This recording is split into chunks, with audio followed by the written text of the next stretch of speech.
Boleh tepuk tangan yang meriah bagi Tuhan. Puji Tuhan Bapak Ibu, puji Tuhan. Terima kasih untuk Bapak Gembala, Pak Stefan dan Pak Purba.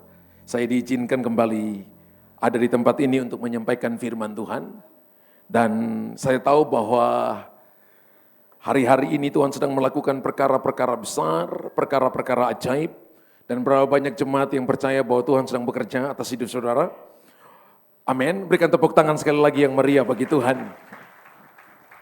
2000 tahun yang lalu, terutama tahun 30, maka ketika Tuhan Yesus terangkat ke sorga, 50 hari kemudian, maka hari yang namanya Pentakosta, hari dicurahkannya Roh Kudus.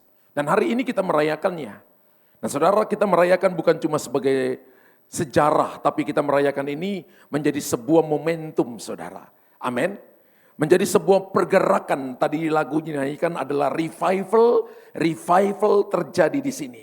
Nah saya percaya bahwa gereja ini akan menerima revival melalui pekerjaan Roh Kudus, di mana kita akan dibawa masuk ke tempat-tempat yang dalam untuk melakukan perkara-perkara besar.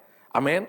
Saya sudah punya PPT, hari ini saya akan mengajar Bapak Ibu dalam beberapa hal. Dunamis. Kita lihat Kisah Para Rasul 1 ayat yang ke-8. Tetapi kamu akan menerima kuasa kalau Roh Kudus turun ke atas kamu. Dan kamu akan menjadi saksiku di Yerusalem dan di seluruh Yudea dan Samaria dan sampai ke ujung bumi. Kita baca ayat ini Bapak Ibu. Alkitab katakan kamu akan menerima kuasa kalau Roh Kudus turun ke atas kamu dan kamu akan menjadi saksiku di Yerusalem dan di seluruh Yudea dan Samaria dan sampai ke ujung bumi. Saudara, kata otoritas itu berasal dari bahasa Yunani yaitu exousia. Kata exousia kemudian diterjemahkan dalam bahasa Inggris authority. Kata authority atau exousia diterjemahkan dalam beberapa hal. Yang pertama adalah kekuasaan yang sah yang diberikan kepada lembaga atau masyarakat yang memungkinkan para pejabatnya menjalankan fungsinya. Jadi kata exousia atau kata authority itu adalah kekuasaan yang diberikan, perpanjangan tangan, kekuasaan yang diberikan kepada lembaga pemerintah, pejabat untuk menjalankan fungsinya. Makanya Alkitab berkata dalam kitab Roma bahwa pemerintah menyandang pedang. Bukan cuma senjata yang mereka pegang, dalam hal ini tentara atau polisi, tapi mereka punya kekuasaan untuk menentukan apakah salah atau benar. Dan jujur kita hidup karena keputusan-keputusan politik. Amin. Kita hidup karena keputusan-keputusan politik. Harusnya gereja punya departemen politikal untuk mendidik orang-orang benar. Untuk mereka masuk di dunia perpolitikan seperti Daniel, seperti Yusuf, seperti Sadrak, Mesak, Abednego. Supaya ada suara kenabian di lembaga-lembaga ini.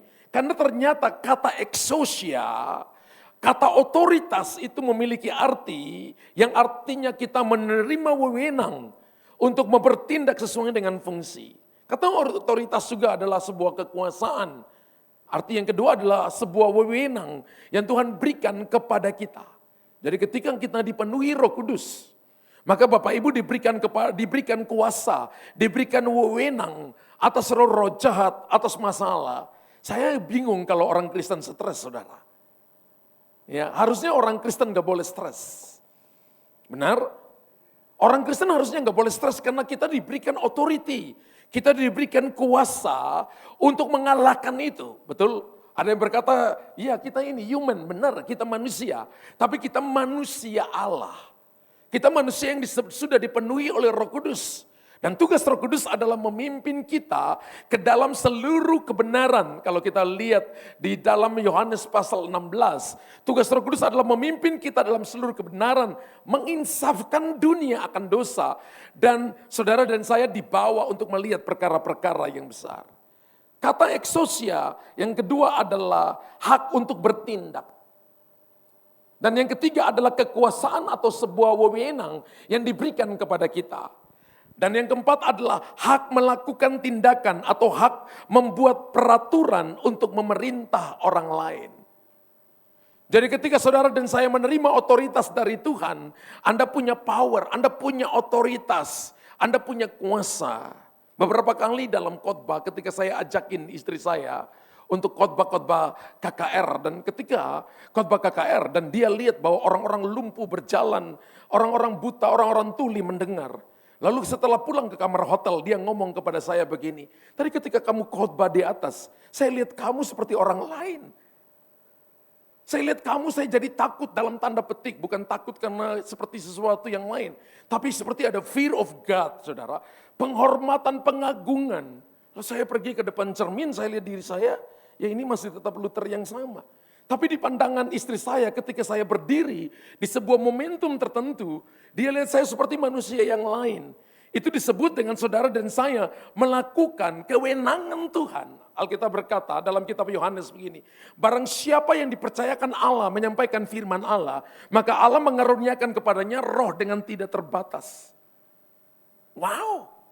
Saya lihat terjemahan aslinya berkata begini, semuanya ketika Anda berdiri di tempat ini, dalam pimpin pujian, main musik, Anda bicara di komsel-komsel saudara, maka Tuhan mengaruniakan rohnya dengan tidak terbatas kepada kita.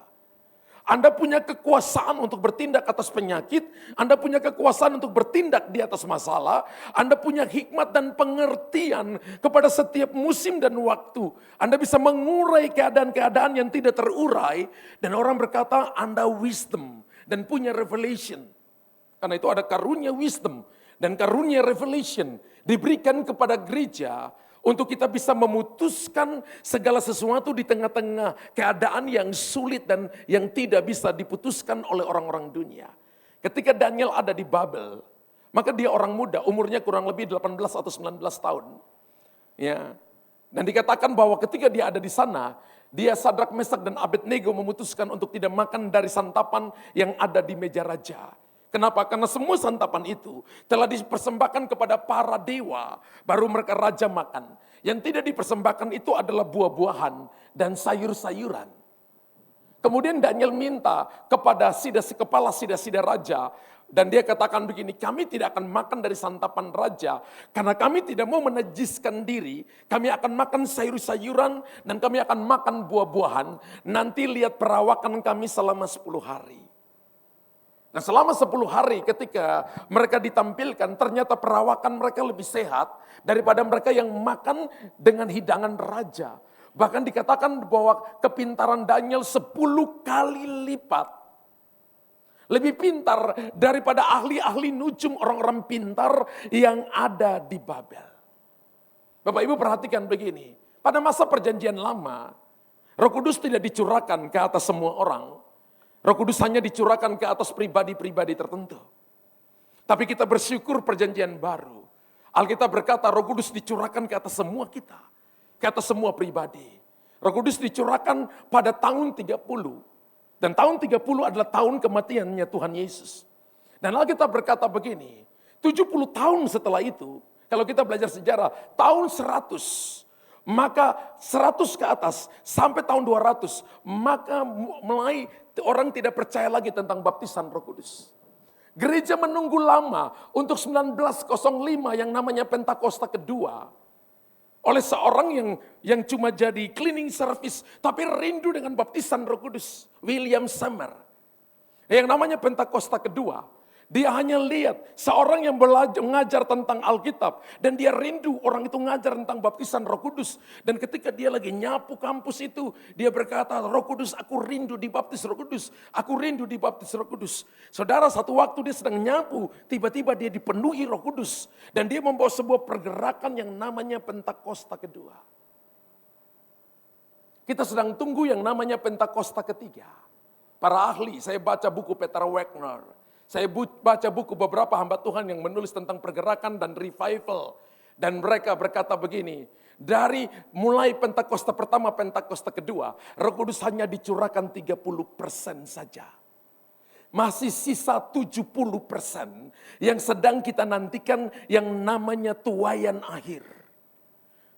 Menurut Yoel pasal yang kedua ayat 28, 29, 30. Alkitab katakan anak-anak akan bernubuat. Orang-orang muda akan dapat penglihatan. Orang-orang tua akan mendapatkan mimpi. Para asisten-asisten keluarga akan bernubuat di dalam rumah. Semua orang yang hatinya terbuka dengan Tuhan akan dijamah oleh Tuhan. Jadi Tuhan gak hanya cuma pakai mereka yang punya label PDP, PDM, pendeta penuh, enggak. Tapi Tuhan pakai all saints movement. Seluruh pergerakan tubuh Kristus. Tuhan tidak pakai hanya denominasi.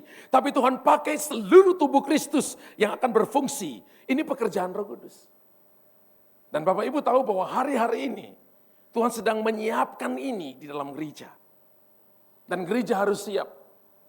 Gereja harus siap. Kalau hari-hari ini, kalau Bapak Ibu lihat pergerakan hari-hari ini, anak-anak kecil mendapat penglihatan. Anak-anak bayi, balita 5 tahun, 4 tahun. Lihat Tuhan datang, nangis, mamanya bingung, ngomong terbata-bata. Dia katakan begini, Yesus akan datang kembali. Yesus akan kembali dan banyak orang yang akan tertinggal. Dia menceritakan dengan detail keadaannya. Kita terangkat, kita diubahkan. Yesus menjemput di awan-awan. Anak-anak 5 tahun dapat penglihatan dari mana mereka ngajar tentang second coming. Dari mana mereka belajar tentang kita dulu belajar SOM, saudara. School of Ministry tentang second coming. Dari mana dia belajar ini? Anak ini gak tahu apa-apa, mungkin belum bisa baca. Tapi ditunjukkan penglihatan dan dia nangis. Dia nangis dan dia berkata begini, kita terangkat. Dan kenapa kamu nangis? Kita terangkat, Yesus angkat kita, tapi mama tertinggal. Dalam penglihatan dia lihat semua terangkat, mamanya tertinggal. Jadi dia nangis kenapa mamanya tertinggal. Alkitab katakan 2 orang di tempat tidur, satu diangkat, satu tertinggal. Suami istri, suami diangkat, istri ditinggal, istri diangkat, suami tertinggal. Orang tua diangkat, atau saudaranya koko diangkat, titi tertinggal, cece diangkat, meme tertinggal. Saudara dan saya, kita dipanggil hari ini untuk saudara dan saya menerima otoritas, menerima exousia, menerima kuasa daripada Tuhan. Amin. Di dalam bahasa Indonesia, otoritas sering diartikan dengan kuasa. Padahal kuasa sendiri dalam bahasa Yunani diterjemahkan tadi dengan dunamos. Kata dunamos atau dalam bahasa Inggris adalah power. Ya, kuasa yang memiliki pengertian tentang kekuatan, memiliki pengertian tentang power itu adalah kemampuan atau kesanggupan untuk berbuat sesuatu. Dari kata dunamos ini kemudian kita mendapatkan kata dinamit dan kata dinamo. Dinamit adalah sesuatu yang meledak-ledak, sedangkan dinamo adalah alat yang dipakai untuk menggerakkan sesuatu dari tempat ini ke tempat yang sana, dari sini ke sana. Jadi kalau Bapak Ibu mau terjadi pergerakan, mau terjadi sesuatu yang tidak ada halangan di depan, maka kita perlu dunamos, kita perlu dibaptis oleh Roh Kudus. Saya ingat 34 tahun yang lalu, saya melayani Tuhan sudah 34 tahun yang lalu. Saya dibaptis Roh Kudus. Sebelum saya dibaptis Roh Kudus, saya berdoa ya paling lama 1 menit. Berapa banyak Bapak Ibu yang pernah doa 1 menit? 1 menit bagi saya sudah kepanjangan, saudara. Doa paling cepat bagi saya adalah doa makan. Doa orang lapar, cepat amennya. Berapa banyak Anda yang alami itu? Doa makan tutup mata langsung amin, gak tahu ngomong apa saudara. Yang penting tutup mata. Ya, yang penting tutup mata. Pak, Bapak aslinya dari mana Pak? Asli Kalimantan Barat. Saya asli dari sorga, lahirnya di Ambon. Sebab kewarganegaraan kita adalah warga negara kerajaan Allah, amin. Kita cuma dititipkan lahir di Kalimantan Barat, dititipkan lahir di Ambon, dititipkan lahir di Tangerang, Jakarta dan sebagainya. Haleluya, kita akan pulang kembali ke Bapa kita di sorga. Amin. Berapa banyak yang mau pulang ke Bapa di sorga? Berapa banyak yang mau? Tolong lambaikan, Indonesia suka voting, kita voting yuk. Berapa banyak yang mau pulang Bapak sorga? Turunkan tangan. Yang mau pergi sekarang. Nah ini cuma hati ini, waduh Pak Gembala. Tadi angkat tangan semua, mau pergi sekarang gak ada yang angkat tangan. Dari Kisah Rasul 1 ayat yang ke-8 tadi kalau Bapak Ibu lihat. Kata dunamos itu punya 4 arti. Yang pertama adalah kuasa pilihan. Wow. Yesus berkata begini, Terlebih baik aku pergi kepada Bapa, supaya aku mengutus Roh Penghibur kepadamu. Lebih baik aku pergi kepada Bapa, supaya aku mengutus Dunamos kepadamu. Mengutus yang pertama kuasa pilihan kepadamu. Dari ketika kita terima baptisan Roh Kudus, pengakuan iman Gereja Betel Indonesia, ketika kita dibaptis Roh Kudus, maka kita berkata-kata dengan bahasa roh. Kisah para Rasul pasal yang kedua, ketika murid-murid dibaptis Roh Kudus, mereka berbicara dalam 70 bahasa. Yang pada waktu itu orang-orang sedang berkumpul di Yerusalem. Jadi ini para nelayan yang tidak punya pendidikan tinggi. Mereka adalah orang-orang strata 2 yang tidak dianggap di tengah-tengah masyarakat, saudara. Dan mereka dikatakan mereka bukan orang-orang terpelajar. Tiba-tiba bisa berkata-kata dengan bahasa-bahasa 70 bahasa. Jadi bahasa roh yang bisa orang mengerti dengan bahasa akal budi. Anda nggak bisa bahasa Inggris, tapi bahasa roh bisa bahasa Inggris. Anda nggak bisa Mandarin, tapi bahasa roh Mandarin. Saya kalau doa dengan istri saya, bahasa rohnya Mandarin. Istri saya neneknya datang dari Cungko. Neneknya dari Cungko. Kawin sama orang Ambon, tentara Knil. Jadi papa mertua saya benar-benar Chinese. Tante-tante saya dari mama Chinese semua. Kawin, papanya kawin juga sama orang Ambon. Tapi bahasa roh kalau dengan saya Mandarin. Lah ini omnya itu ketika omnya itu punya mama, itu bisa Mandarin saudara. Jadi ketika kita bahasa roh, dia bisa katakan ini bahasa rohnya Leni, itu bukan bahasa roh biasa. Ini bahasa roh para bangsawan. Wow, itu kuasa pilihan saudara. Bahasa pun bahasa bangsawan, yang tidak semua orang bisa mengatakan itu, bisa berbicara dengan bahasa itu. Dunamos yang kedua adalah kuasa untuk melakukan mujizat. Wow. 2 minggu yang lalu saya pelayanan ke satu kota besar Indonesia, KKR, dan tiba-tiba ketika saya khotbah saya lihat ada seorang ibu duduk di barisan keempat. Dia memperhatikan saya menyampaikan firman dengan sangat detail. Dan ketika saya lagi ngomong firman, Roh Kudus bicara kepada saya, sebentar kamu doakan ibu itu. Saya nggak tahu bahwa ibu itu sakit. Dan ketika saya panggil dia, ibu ke depan, dia nggak bisa jalan, ternyata dia ada di kursi roda. Waktu anak perempuannya berdiri, kemudian dorong mamanya ke depan. Dan saya tanya kepada dia, ibu berapa lama ibu sakit? Saya sudah di kursi roda 2,5 tahun. Saya tanya, sudah berapa lama mama duduk di kursi roda dan perlu dibantu keluar dari kursi roda? Kurang lebih 2 tahun. Tapi saya tahu Roh Kudus berkata kepada saya, aku akan sembuhkan dia. Saya tanya, ibu mau sembuh? Mau Pak Pendeta. Kemudian saya pegang tangannya dan saya katakan dalam nama Yesus, berdirilah. Dan tiba-tiba dia berdiri saudara. Saya dorong kursi rodanya ke belakang. Anak perempuannya nangis karena dia datang didorong sama anak perempuannya. Anak perempuannya nangis, dia katakan mama, Tuhan Yesus sembuhkan mama. Saya katakan ibu jalan dengan saya. Kemudian dia jalan pelan, kakinya masih bergetar, pergi ke kanan 1 kali, baliknya mulai jalannya agak cepat, balik lagi jalannya cepat. Dan hari itu dia disembuhkan Tuhan normal, dia pulang dorong kursi rodanya. Tuhan memberikan kepada saudara dunamos, kuasa untuk melakukan mujizat. Apakah itu hanya untuk orang-orang tertentu? No. Tuhan berikan kepada semua saudara dan saya yang merindukan, yang mencari Tuhan dengan sungguh-sungguh. Amin. Yang ketiga dari dunamos adalah kuasa untuk menarik kekayaan dan kesehatan. Wow. Waktu saya temukan arti kata dunamos, bukan cuma kuasa untuk menarik kekayaan, tapi menarik kekayaan dan kesehatan. Ada orang kaya tapi suka sakit. Tapi Alkitab katakan ketika Anda dipenuhi dengan Roh Kudus, Anda bukan cuma kaya, tapi Anda sehat. Sehat bukan cuma di tubuh, tapi sehat rohaninya. Orang sehat rohani itu punya waktu pribadi dengan Tuhan. Orang sehat rohani itu punya waktu baca Alkitab sendiri. Waktu merenungkan firman, dia dapat rema pribadi, lalu memperkatakan firman Tuhan. Saya punya grup, ada 21 grup. Dan 21 grup itu adalah grup Speak the Word. Membaca firman Tuhan every morning di bawah jam 10 pagi. Dan kita sudah lakukan ini 5 tahun. Ada 21 grup, ada ribuan orang di sana. Dan tiap pagi saya periksa di bawah jam 10.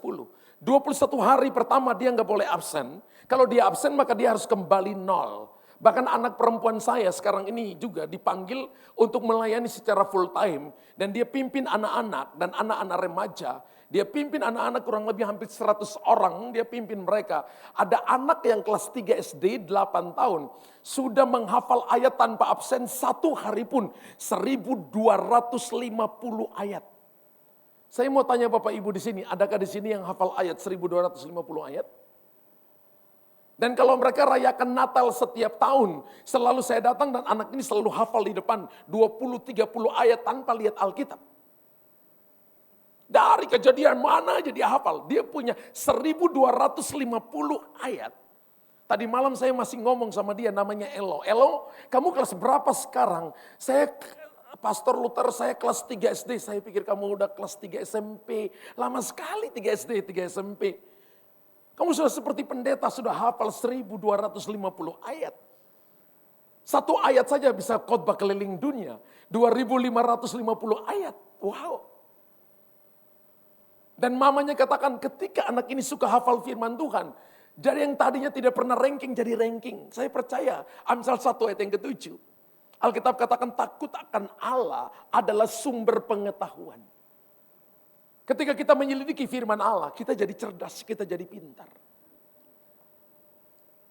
Haleluya. Amin. Agar pemerintahan, agar pekerjaan, agar pelayanan dapat berhasil dengan baik. Otoritas dan kuasa harus seimbang. Amin. Otoritas dan kuasa harus seimbang. Ketika Yesus turun di dunia ini, Yesus tanggalkan otoritasnya, tanggalkan kuasanya. Dan mendemonstrasikan kasih. Benar. Dia naik ke atas kayu salib. Kalau dia pakai kuasa, semua prajurit Roma mati. Dia berkata, apakah tidak sanggup aku memerintahkan 12 pasukan malaikat? Terjemahan yang lain berkata begini, satu pasukan itu terhitungnya legion. Legion itu terhitung maksimal, satu legion itu 6.000 pasukan, karena itu pasukan Romawi. Satu legion itu 6.000 pasukan. Kalau 12 pasukan, berarti 6.000 kali 12. Satu malaikat bisa jaga 3 juta orang ketika Israel keluar dari Mesir. Lah ini 6.000 malaikat. Rambut pun gak disisakan saudara. Tuhan berkata aku sanggup tapi aku menanggalkan kuasa. Lalu dia mendemonstrasikan kasih. Kuasa dan kasih harus seimbang. Kalau kita pakai otoritas terus, pak, bisa terluka orangnya. Tapi ada waktunya. Di mana Bapak, Ibu, dan saya harus menyeimbangkan otoritas dan kuasa. Menyeimbangkan kuasa dan kasih supaya seimbang. Otoritas berkaitan dengan tanggung jawab. Sedangkan kuasa berhubungan dengan kemampuan. Otoritas berkaitan dengan pemberdayaan. Dan kuasa berpusat pada hal menjalankan otoritas. Otoritas memberikan power terhadap hak seseorang penguasa. Jadi ketika seseorang memiliki otoritas, dia punya kuasa untuk memerintah, berkuasa dalam perkataan, dalam tindakannya. Jika penguasa tidak memiliki otoritas, maka ia tidak akan dapat memerintah, betul? Benar? Jika seorang penguasa tidak memiliki otoritas, maka ia tidak dapat memerintah. Haleluya. Kalau kita mau mengenal prinsip dasar otoritas kerajaan Allah, maka yang pertama otoritas pribadi. Personal authority adalah karunia yang dimiliki oleh setiap pribadi sejak lahir. Jadi ketika kita lahir, maka Bapak, Ibu, dan saya punya otoritas pribadi. Anda bisa pilih makan sendiri, benar? Pilih baju sendiri. Bapak, Ibu, dan saya bisa pilih sekolah, pilih pacar, kemudian jadi pasangan hidup. Ngantrinya 20, nggak mungkin pilih 20 semua. Harus pilih satu Bapak Ibu ya. Kalau 20 semua berarti kita ikut jejak Salomo. 700 istri, 300 gundik ya. Dia lahir sebagai seorang pemimpin, tapi belum punya roh kepemimpinan. Seorang bisa jadi pemimpin karena kuliahnya kepemimpinan, tapi belum tentu punya roh kepemimpinan. Ya. Namanya personal, ini namanya personal authority. Di dalam pemerintahan duniawi, otoritas diperoleh melalui proses pemilihan. Seperti barusan kita lakukan. Otoritas diperoleh melalui proses pemilihan, namanya demokrasi. Sedangkan di dalam kerajaan Allah, prinsipnya adalah Teokrasi, kalau demokrasi ujung-ujungnya bisa ada yang namanya perebutan otoritas secara paksa. Pemimpin yang lahir karena bakat, itu 5% Bapak Ibu. Pemimpin yang lahir karena bakat itu 5%. Pemimpin yang lahir karena kudeta, karena perebutan otoritas itu 10%. Tapi pemimpin yang lahir karena asosiasi, karena kumpul bersama, itu 85%. Jadi kepemimpinan yang kuat adalah kepemimpinan yang dilahirkan karena kumpul bersama. Haleluya. Karena kumpul bersama. Bukan karena seperti apa yang dunia lakukan. Karena pemilihan boleh aja. Tapi ujung-ujungnya bisa perebutan otoritas secara paksa atau kudeta dan sebagainya. Tapi dalam pola kerajaan, otoritas adalah bawaan sejak lahir yang diwariskan oleh seorang raja kepada putranya. Jadi kepada Yesus, kepada kita menerima legacy, kita menerima warisan. Dan Roh Kudus adalah warisan yang Anda dan saya terima untuk kita mewariskan kepada anak-anak kita. Saya enggak berdoa untuk kedua anak saya full time. Bahkan saya suruh mereka untuk kerja di dunia marketplace. Yang pertama, dia datang kepada saya, Papa, saya mau melayani Tuhan. Saya kaget, loh, Bapak mau supaya kamu kerja di marketplace, supaya kamu tahu kerja. Kamu tahu bagaimana mengejar target, kamu tahu bagaimana dimarahin sama bosmu, kamu tahu bagaimana dikoreksi, kamu tahu bagaimana. Karena Papa juga dulu sebelum full time kerja di dunia marketplace 12 tahun. Jadi Papa tahu kerja, saya bilang. Dia datang lagi ke mamanya puji Tuhan, mamanya oke aja. Lalu kemudian datang ke saya bilang, kalau begitu kamu puasa 30 hari. Anak-anak sekarang suruh puasa 30 hari. Saya ragu apakah bisa atau tidak. Oke Papa, dia puasa 30 hari benar-benar. Hari pertama sampai hari ke-10 saya cek. Kak, kamu kuat Kak? Kuat Papa. Hari kedua, kamu kuat? Kuat Papa. Hari ketiga, kuat Papa. Hari keempat, sampai 10 hari saudara. Di atas 10 hari saya tahu, oh ini Tuhan pasti pimpin anak saya. Hari ke-30 setelah selesai, dia ketemu saya, dia katakan, saya full time bukan karena Papa Gembala atau Papa Pendeta. Saya full time karena Tuhan panggil saya secara pribadi. Saudara, mata saya berkaca-kaca, saya masuk dalam kamar, saya ambil tisu, saya nangis. Saya bilang, Tuhan, saya mau anak saya kerja di dunia marketplace, tapi Engkau panggil dia secara pribadi. Saya akan latih dia seperti Elia melatih Elisa, seperti Musa mempersiapkan Yosua, maka saya mempersiapkan dia. Kita bukan cuma the next generation, kita sekarang ini mempersiapkan yang namanya intergenerasi. Jadi mempersiapkan itu dari sekarang, bukan waktu orang tua sudah gak kuat, baru mempersiapkan generasi, tapi mempersiapkan sekarang bersama-sama. Kerja bersama-sama, melayani bersama-sama, membangun bersama-sama. Maka anak melihat kita, mereka meniru apa yang orang tuanya lakukan. Maka jubah pelayanan itu dipindahkan ke mereka. Anak saya yang perempuan tahun lalu baru selesaikan kuliahnya. Kuliahnya di London School. Dan saya pikir ini kuliahnya udah mahal-mahal. Ngomong datang kepada saya, Papa, saya juga gak mau kasih kepintaran saya kepada dunia. Lulus dengan cum laude, dapat nilai yang terbaik, ditawar sama perusahaan-perusahaan yang terbaik. Datang ke saya dan Pak, saya juga mau full time. Saya katakan, Papa gak mau kamu full time, mendingan kamu kerja di luar. Ada beberapa teman-teman saya yang punya perusahaannya go nasional dan internasional, di mana waktu itu dia magang dan dia ada di sana. Dan teman berkata gini, Pak Luther boleh nggak Cherry bantu saya di perusahaan saya? Saya bilang, Pak saya nggak bisa bilang iya. Karena saya ini cuma manajer anak-anak saya yang pilih. Mereka pilih maunya mereka yang mana. Saya tanya dan dia katakan, Pak minta maaf saya nggak mau kasih kepintaran saya, masa muda saya untuk kerja di dunia. Saya mau melayani Tuhan. Saya diam dan saya katakan, kamu doa, ambil waktu doa puasa. Ketika dia doa puasa, dia datang ngomong yang sama seperti kakaknya. Kakaknya ngomong gitu kita nggak bilang ke dia. Dia datang dan dia ngomong, Papa saya melayani Tuhan bukan karena Papa pendeta. Bukan karena Mama pendeta. Bukan karena Papa gembala. tapi kami melayani Tuhan karena Tuhan panggil saya.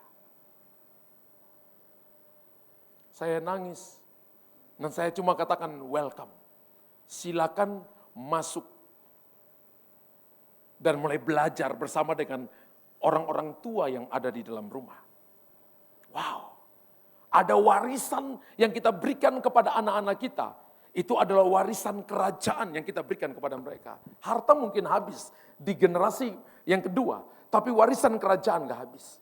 Ketika Paulus ketemu dengan Timotius, Paulus ketemu dengan neneknya namanya Lois dan mamanya Eunike. Lalu Paulus berkata, iman yang ada padamu Timotius, itu ada pada nenekmu, ada pada mamamu Eunike, dan iman yang sama ada pada engkau. Jadi turunnya sudah 3 generasi. Jadi yang namanya warisan iman itu turun. Warisan percaya itu turun. Karunia itu turun. Manifestasi kuasa Allah itu turun. Ingat hadirat Allah itu termanifestasi dalam 3 hal, saudara. Yang pertama, Tuhan kita adalah disebut dengan omnipresence. Dia ada di mana-mana. Dia ada di Tangerang sekarang, dia ada di Maluku sekarang, dia ada di Kalimantan, dia ada di Sumatera, dia ada di Amerika, dia ada di mana-mana. Kita menyembah Allah yang omnipresence. Amin. Yang kedua, dia adalah manifest presence. Ketika manifestasinya, hadiratnya dinyatakan, orang sembuh, lumpuh, berdiri, buta melihat, tuli mendengar, mati bangkit, saudara. Dia adalah manifest presence. Yang ketiga adalah indwelling presence. Hadirat Allah yang ada di dalam. Contohnya adalah Yusuf. Tidak pernah melakukan satu mujizat pun. Tapi digoda sama Tante Potifar. Dia tidak tergoda. Tante Potifar tuh goda Yusuf berminggu-minggu. Ya. Mulai panggil Yusuf, Yusuf pakai nyanyi lagi. Pakai kunci G lagi. Yusuf sini dong tante sendiri. Karena sedalam rumah itu sudah semuanya disuruh jauh-jauh. Yang satunya Aminah pergi beli cabai rawit. Di Aceh, jauh saudara. Yang satu lagi, ya ini, pergi beli bawang putih di mana? Di Merauke, jauh. Pergi berhari-hari, rumah kosong. Minggu pertama Yusuf, minggu kedua ucup, nggak datang juga. Minggu ketiga cup, nggak datang juga. Mangkel ini tante. Bukan Yusuf yang mau perkosa dia yang mau perkosa Yusuf. Tapi Yusuf berkata begini, aku takut akan Allah. Indwelling presence adalah Anda memiliki yang namanya fear of God. Sadar bahwa Tuhan ada bersama-sama dengan kita.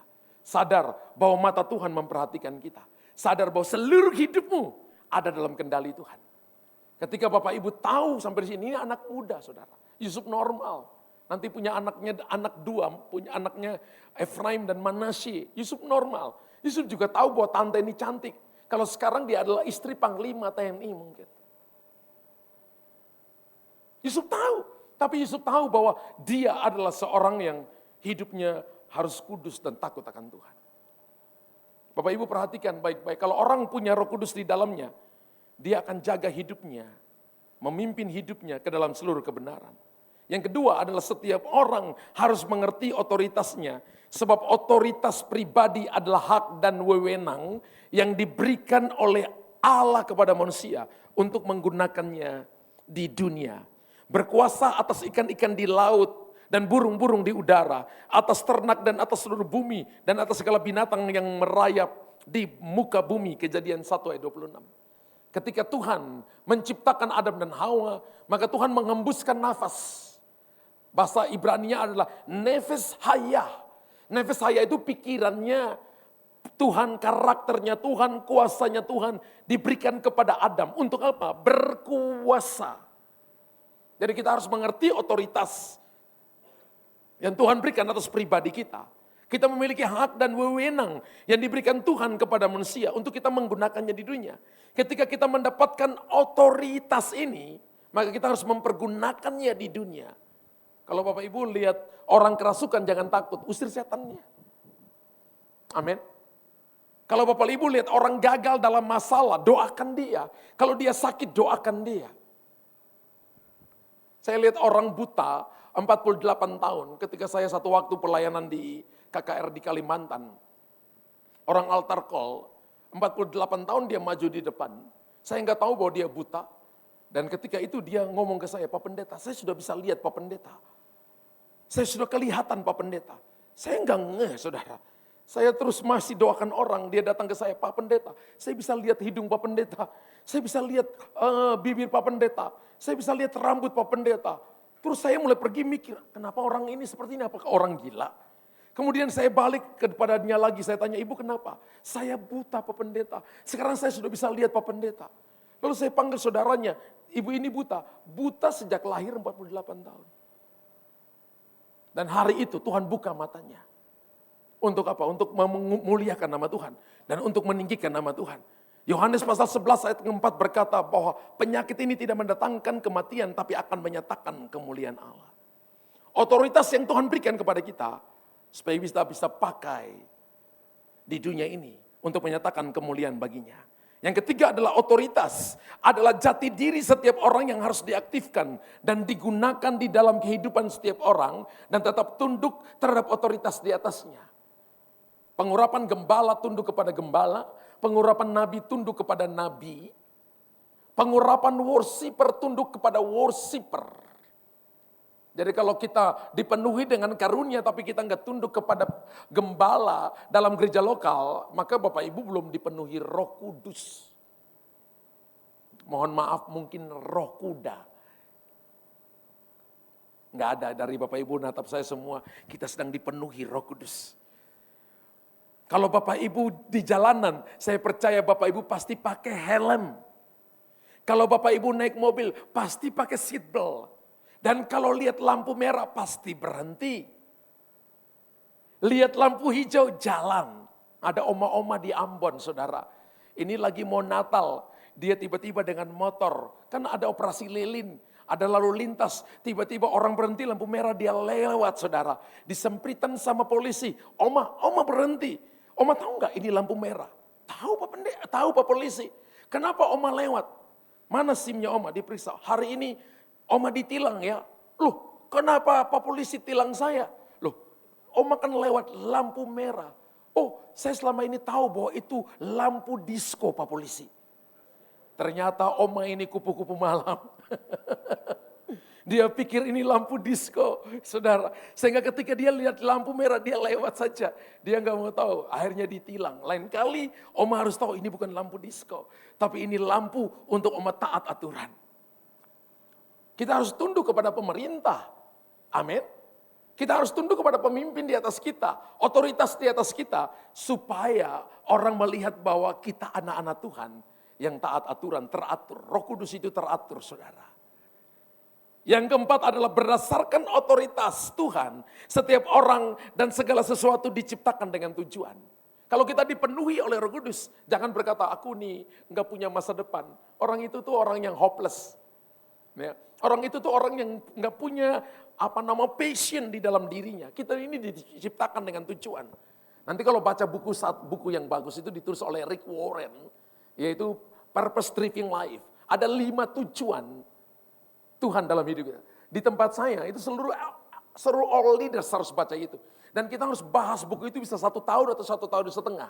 Masing-masing membahasnya. Dapat untuk pribadi apa, dapat untuk komsel apa, dapat untuk gereja lokal apa. Dari apa yang mereka sharing itu juga saya catat. Apa yang mereka dapat ini jadi masukan untuk saya.